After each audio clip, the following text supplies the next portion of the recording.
اعوذ باللہ من الشیطان الرجیم بسم اللہ الرحمن الرحیم فکیف اذا جئنا من كل امة بشہید وجئنا بك على هؤلاء شہیدا يومئذ يود الذين كفروا وعصوا الرسول لو تسوى بهم الأرض ولا يكتمون الله حديثا۔ اس دن ان کا کیا حال ہوگا جب ہم ہر امت میں سے ایک گواہ کھڑا کریں گے اور تم کو ان لوگوں پر گواہ بنا کر کھڑا کیا جائے گا۔ اس دن وہ لوگ جنہوں نے کفر کیا اور جنہوں نے اللہ کے رسول حضرت محمد صلی اللہ علیہ وسلم کی نافرمانی کی، وہ لوگ یہ تمنا کریں گے کہ کاش ان کے سمیت زمین برابر کر دی جائے، اور اللہ تبارک و تعالی سے کوئی بھی بات چھپا نہیں سکیں گے۔ ناظرین، میں نے آپ حضرات کے سامنے سورہ نساء کی آیت نمبر 41 اور 42 تلاوت کی اور اس کا ترجمہ بھی پیش کیا۔ اس آیت کے تفسیر میں حضرت عبداللہ ابن مسعود رضی اللہ عنہ سے ایک حدیث مروی ہے، صحیح مسلم شریف کی روایت ہے۔ حضرت عبداللہ ابن مسعود رضی اللہ عنہ فرماتے ہیں کہ ایک مرتبہ اللہ کے نبی حضرت محمد صلی اللہ علیہ وسلم نے ہمیں حکم دیا کہ قرآن پڑھو۔ میں نے عرض کیا، یا رسول اللہ، کیا آپ مجھ سے قرآن سنیے گا، حالانکہ قرآن آپ پر خود نازل ہوا ہے؟ تو آپ صلی اللہ علیہ وسلم نے فرمایا کہ میں چاہتا ہوں کہ میں کسی اور سے قرآن سنوں۔ حضرت عبداللہ ابن مسعود رضی اللہ عنہ فرماتے ہیں کہ میں نے سورہ نساء کی آیات کا تلاوت کرنا شروع کیا،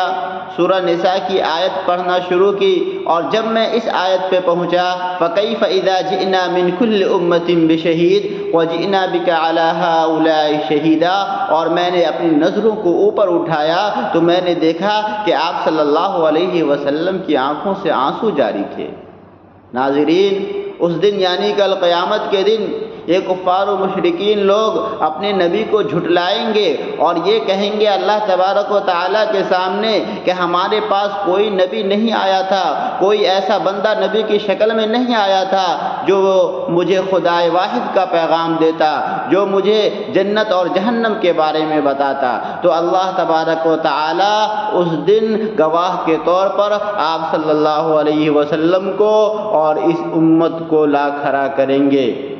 اور یہ امت گواہی دے گی کہ ہمیں ہمارے نبی نے بتلایا کہ تمام انبیاء اپنے قوموں کی طرف خدائے واحد کا پیغام لے کر آئے اور انہیں ایک خدا کی دعوت دی، جنت و جہنم کے بارے میں بتلایا، اور یہ تمام بیانات قرآن کے اندر موجود ہے، اور یہ قرآن قیامت تک پڑھا جاتا رہے گا، اور اسی بیس پر امت محمدیہ ان لوگوں کے خلاف گواہی دے گی۔ اور جب یہ گواہی پوری ہو جائے گی، کفار و مشرکین کا جھوٹ ثابت ہو جائے گا، اور وہ جنت و جہنم کو اپنی نظروں کے سامنے دیکھ رہے ہوں گے، تو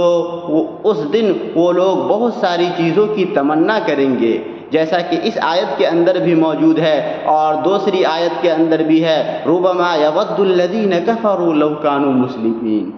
کافی لوگ یہ تمنا کریں گے کہ کاش ہم جو ہے دنیا کے اندر مسلمان ہوتے۔ اسی طریقے سے ایک دوسری آیت کے اندر ہے، وَيَوْمَ يَعُضُّ الظَّالِمُ عَلَى يَدَيْهِ يَقُولُ يَا لَيْتَنِي اتَّخَذْتُ مَعَ الرَّسُولِ سَبِيلًا،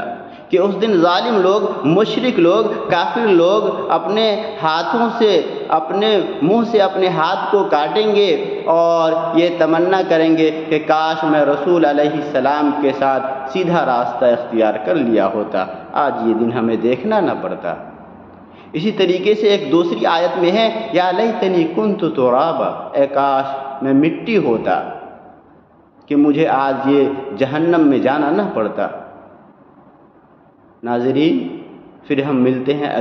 اگلی ویڈیو میں کسی دوسری آیت کی تفسیر کو لے کر۔ اگر آپ کو ہماری یہ بات پسند آئے، یہ میری تفسیر اچھی لگے تو ہمارے چینل کو سبسکرائب کرنا نہیں بھولیے گا۔ وآخر دعوانا الحمد للہ رب العالمین۔